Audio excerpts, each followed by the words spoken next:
তালিকায় 1804 জন অযোগ্য চাকরি প্রার্থীর নাম ঘোষণা করা হয়েছে। সেই তালিকায় পূর্ব মেদিনীপুর জেলারও একাধিক প্রার্থীর নাম উঠে এসেছে। আর সেই ঘটনাকে কেন্দ্র করেই ফের শোরগোল রাজনীতির ময়দানে।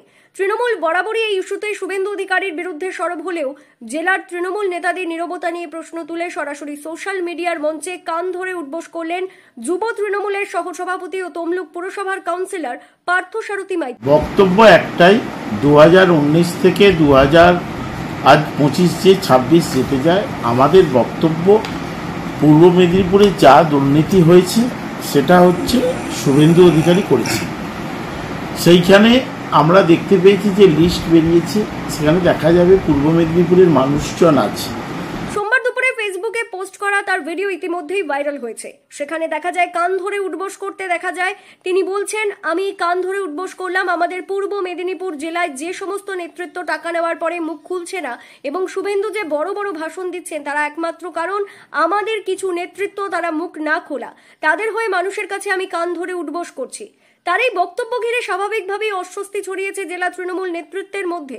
দলের ভেতরে শোরগোল শুরু হয়েছে, কারণ এর আগেও পার্থ একাধিক ইস্যুতে প্রকাশ্যে ক্ষোভ দেখিয়েছেন। কয়েকদিন আগে তমলুকের বিভিন্ন নার্সিংহোম কর্তৃপক্ষের পুরসভায় কর বকেয়া নিয়ে সরব হয়েছিলেন তিনি। তখনও সোশ্যাল মিডিয়ায় কান ধরে পোস্ট করে ক্ষমা চেয়েছিলেন সত্যি কথা বলার জন্য। ফলে বারবার তার এমন অবস্থান ঘিরে অস্বস্তিতে পড়েছেন জেলা তৃণমূলের নেতারা।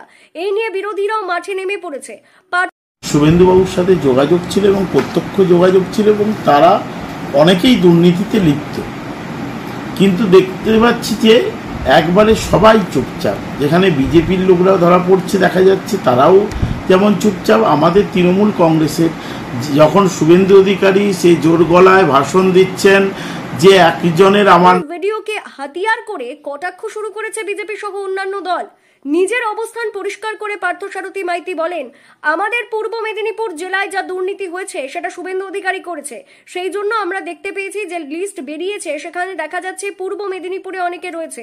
আমাদের অনেক নেতৃত্ব সেই সময় শুভেন্দু বাবুর সঙ্গে যোগাযোগ ছিল এবং প্রত্যক্ষভাবে যোগাযোগ ছিল এবং তারা অনেকেই দুর্নীতিতে লিপ্ত, কিন্তু দেখতে পাচ্ছি যে একবারই সবাই নিশ্চুপ হয়ে রয়েছে। রাজনৈতিক মহলের মতে পার্থসারথী মাইতির মতো কাউন্সিলরের প্রকাশ্যে এমন মন্তব্য এবং কান ধরে উঠবোসের ভিডিও বারবার ভাইরাল হওয়ায় তৃণমূলের ভেতরেই অন্তর্দ্বন্দ্ব আরও প্রকট হয়ে উঠেছে। পূর্ব মেদিনীপুর জেলার তমলুক থেকে সৈকত সিএর লোকাল 18 রিপোর্ট। ঋতিক। পূর্ব মেদিনীপুর জেলার তমলুক থেকে সৈকত সিএর লোকাল 18 বাংলা।